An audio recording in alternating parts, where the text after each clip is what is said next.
ఇంకోటి సార్, మీరు పెన్షన్స్ అంటున్నారు. పెన్షన్స్ అనేది కాంగ్రెస్ ప్రభుత్వం అనేది ప్రతి ఒక్క పేదవాడికి 4,000 రూపాయలు రెట్టింపు చేస్తా అని చెప్పారు. మరి అప్పటి కేసీఆర్ ప్రభుత్వం 2,000 ఇస్తుంది, ఇప్పుడు కూడా 2,000 ఇస్తారు. మీరు పెంచింది ఏముంది? మీ ప్రభుత్వం చేస్తుంది అంటున్నారు కానీ మీరు పెంచింది ఏముంది? అర్హులైన ప్రతి పేదవాడికి కూడా ఇల్లు కట్టిస్తామని మీరు చెప్తున్నారు. అడిగి ఏంది, డైలీ కూలీవై చేసుకుంటేనే వాళ్ళ ఇల్లు గడుస్తుంది. అలాంటి వారికి ఇల్లు వస్తున్నది, వాళ్ళు ఎట్లా కట్టుకుంటారు సార్? మీరు ప్రతి 14 క్యాన్సిల్ అయిందని చెప్తున్నారు. అటు గరీబోడు కైకిలు పోతేనే అడికి ఇల్లు నడుస్తుంది. అసలు రోడ్డు 1,50,000 పెట్టి బేస్మెంట్ వేసి ఎట్లా కట్టుకుంటారు సార్? ఫస్ట్ ఎవరైతే కట్టుకుంటా అని చెప్పి వాళ్ళ దగ్గర డబ్బులు లేవో వాళ్ళకు మీరు కేటాయించండి. మరి గవర్నమెంట్ హాస్పిటల్ అంటున్నారు సార్, ఎక్కడ కూడా 1% కూడా స్టాఫ్ ఉండదు. ప్రతి పేదవాడికి కూడా అసలు రెస్పాన్సిబిలిటీ అదే లీడర్ కానీ చెప్పండి, స్టేజ్ కుర్చేస్తారు, ట్రీట్మెంట్ ఇస్తారు. గవర్నమెంట్ అదే మీరు స్కూల్లో వెళ్ళండి సార్, అదే మీరు స్కూల్లో వెళ్ళండి సార్. ఇప్పుడు మీరు విద్యా వైద్యం మీద స్పెషల్ ఫోకస్ పెడుతున్నారు. విద్యార్థులకు కూడా అల్పాహారం అనేది కేటాయిస్తా అంటున్నారు. మీరు గవర్నమెంట్ స్కూల్కి వెళ్ళండి, ఒక్కరికి కూడా ఒక బుక్ చదివస్తుంది అని చెప్పండి. మీరు ఇంత డబ్బులు పెడుతున్నారు. గవర్నమెంట్ స్కూల్లో స్టాఫ్ లేదు సరిగ్గా.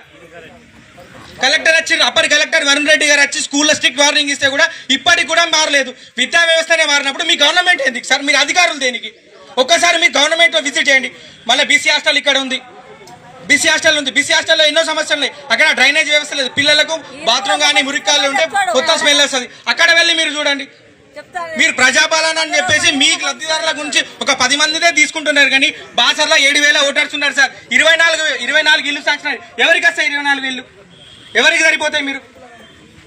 మీరు ఒక్కరు మీ అధికారం కోసం మీకోసము ఏదో 2 ఫోటోలు కొట్టుకొని ప్రజాపాలన చేస్తున్నారు. ప్రజల సమస్యలు వింటేనే ప్రజాపాలన. గ్రామ సభ దేనికోసం వింటూ ప్రజల సమస్యలు విని మీ వాళ్ళ అభిప్రాయాలు సేకరిస్తేనే ప్రజాపాలన అంటారు. మీ ఇష్టం వచ్చినట్టు చెప్పేసి 2 మాటలు చెప్పేసి అయిపోయింది ప్రజాపాలన కాదు. బాసర్లో చాలా సమస్యలు ఉన్నాయి, దానిపైన నోట్ చేసుకోండి. మీరు లబ్ధిదారులకు ఒకళ్ళు ఇద్దరికి వస్తే అది కాదు సార్.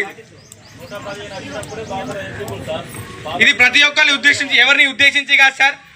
ప్రతి ఒక్కరు కూడా సహకరిస్తారని చెప్పేసి మేము అనుకుంటాం. అర్హులైన ప్రతి పేదవాడికి కూడా అందాలి. మీ స్కూళ్ళు విద్యా వైద్యం మీద స్పెషల్ ఫోకస్ పెట్టండి. మన ప్రతి ఫ్రైడే రోజు మన బాసర్ వాళ్ళే టెంపుల్కి వెళ్తారు. ఇక్కడ నుంచి అక్కడ వరకు కూడా ఒక్క స్ట్రీట్ లైట్ లేదు. లేడీస్ వెళ్తారు నైట్ టైంలో, ఒక్క లైటింగ్ అనేదే లేదు సార్. లైటింగ్ వ్యవస్థనే లేదు.